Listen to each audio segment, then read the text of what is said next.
নমস্কার। পাঁচমিশালির আজকের পর্বে সকলকে স্বাগত। আজকের বিষয়, ডিপ্লোম্যাট কি ছাবাকে টক্কর দিতে পারবে? ভিকি কৌশল অভিনীত ছাবা ৩১ দিনে পড়েছে। দারুণ সাড়া ফেলেছে বক্স অফিসে। ৩১ দিনে ব্যবসা করেছে ৫৫৫ কোটি ৬৩ লাখ টাকা। প্রথম দিনেই আয় হয়েছিল প্রায় ৩১ কোটি টাকা। সেই ছাবাকেই এবার টক্কর দিতে এসেছে জন আব্রাহাম অভিনীত ডিপ্লোম্যাট। প্রথম দিনের আয়ের নিরিখে ডিপ্লোম্যাট বেশ পিছিয়ে থাকলেও ছবি নির্মাতাদের প্রত্যাশা পূরণ করতে পেরেছে। প্রথম দিনেই এই ছবি ৪ কোটি টাকা আয় করেছে। নির্মাতারা জানাচ্ছেন ছবির প্রতি মানুষের আগ্রহ বাড়ছে। তা বোঝা যাচ্ছে টিকিটের চাহিদা দেখেই। তবে ডিপ্লোম্যাটের মূল গল্প মানুষকে হলে টেনে নিয়ে যাবে বলেই তাদের বিশ্বাস। তারা বলছেন এই ছবি সত্য ঘটনার উপর ভিত্তি করেই নির্মাণ করা হয়েছে। ছাওয়া মূলত শিবাজি সামন্তের লেখা উপন্যাসের ওপর নির্ভর করেই নির্মাণ করা হয়েছে। ছাবা শব্দের অর্থ হল সিংহের বাচ্চা। শিবাজি পুত্র সম্ভাজি এই ছবির মূল চরিত্র। মুঘলদের বিরুদ্ধে তাঁর হার না মানা মনোভাব এবং ৯ বছর ধরে তাদের সঙ্গে যুদ্ধ চালিয়ে যাওয়াই ছবির মূল বিষয়, যা দারুণভাবে ফুটিয়ে তুলেছেন ভিকি কৌশল। মুঘলদের বিরুদ্ধে তাঁর হঠাৎ হঠাৎ আক্রমণের দৃশ্য দর্শকদের সিটে বসিয়ে রাখে। একই সঙ্গে ছবিতে নিজের লোকের শত্রুতার মুখে দাঁড়িয়েও লড়াই করে যাওয়া দর্শকদের আবেগ জয় করে নেয়। ছবিতে অরঙ্গজেব চরিত্রে অক্ষয় খান্নার অভিনয় বেশ ভালো। ছবির পরিচালক লক্ষ্মণ উত্তেকর। তবে এই ছবিতে মহিলা চরিত্র তেমন গুরুত্ব পায়নি। তবুও দিব্যা দত্ত মহারানী সোয়ারাবাইয়ের চরিত্রে দাপটে অভিনয় করেছেন। রশ্মিকা মান্দানা চরিত্রের দাবি মেনে অভিনয় করেছেন।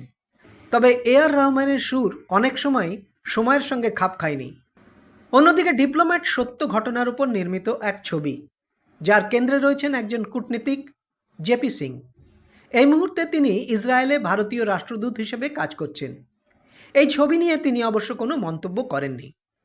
সেই জেপি সিংয়ের চরিত্রে অভিনয় করেছেন জন আব্রাহাম। উজমা আহমেদ দিল্লির মেয়ে, কাজ করতে যায় মালয়েশিয়ায়।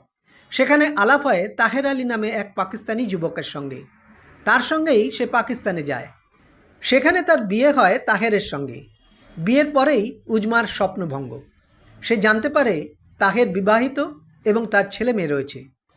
এখান থেকেই শুরু হয় তার লড়াই, যে লড়াইয়ে তার পাশে দাঁড়ান ভারতীয় কূটনীতিক জেপি সিং। ২০১৭ সালে উজমাকে দেশে ফিরিয়ে আনা সম্ভব হয়, যদিও কাজটা সহজ ছিল না। সেই কঠিন কাজ কিভাবে সম্ভব করলেন জেপি সিং এবং উজমা, তাই নিয়েই ছবি। দেশে ফিরে উজমার সাংবাদিকদের জানিয়েছিলেন তার মাথায় বন্দুক ঠেকিয়ে বিয়ে করা হয়। পাছে সে পালিয়ে যায়, তাই সারাক্ষণ তাকে নজরে রাখা হতো। তিনি জানিয়েছিলেন পাকিস্তানে মহিলাদের কিভাবে রাখা হয়। অনেকের ঘরেই ৩ থেকে ৪ জন বেগম থাকে। নিদারুণ কষ্টের মধ্যে তাঁদের দিন কাটে। তাঁর অবস্থাও সেরকমই হয়েছিল। তবুও এত কড়া পাহারায় থেকেও তিনি পালিয়ে যান ইসলামাবাদে। সোজা ভারতীয় দূতাবাসের সঙ্গে যোগাযোগ করেন। কিন্তু ভারতীয় দূতাবাসের পক্ষেও তাকে আশ্রয় দেওয়া সহজ ছিল না, কারণ আন্তর্জাতিক আইন। ভারতীয় দূতাবাসে তখন ডেপুটি হাইকমিশনার পদে ছিলেন জেপি সিং। সঙ্গে সঙ্গে তিনি যোগাযোগ করেন ভারতের বিদেশমন্ত্রী সুষমা স্বরাজের সঙ্গে।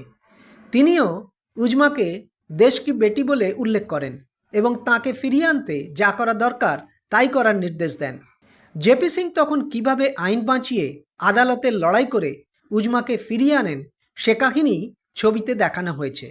টানটান উত্তেজনার এই ছবি দর্শকদের হলে টেনে নিয়ে যাবে বলেই মনে করছেন নির্মাতারা। উজমার চরিত্রে অভিনয় করেছেন সাদিয়া খাতিব। অত্যন্ত বলিষ্ঠ অভিনয় তাঁর। পরিচালনা করেছেন শিবম নায়ার। তিনি নামসাবানা ছবিরও পরিচালক। সঙ্গীত মানান ভরদ্বাজ এবং ঈশান ছাবরার। দোলে মুক্তি পাওয়া এই ছবি এখন ছাবাকে কতটা টক্কর দিতে পারে তা সময়ই বলবে। তবে একথা নিশ্চিতভাবে বলা যায়, ডিপ্লোম্যাট শুধু কূটনৈতিকভাবে নয়, অর্থনৈতিকভাবেও ভালোই শুরু করেছে। আজ এই পর্যন্ত। ভালো লাগলে সাবস্ক্রাইব করবেন, লাইক, শেয়ার, কমেন্ট করবেন আর বেল আইকন অবশ্যই প্রেস করবেন। নমস্কার।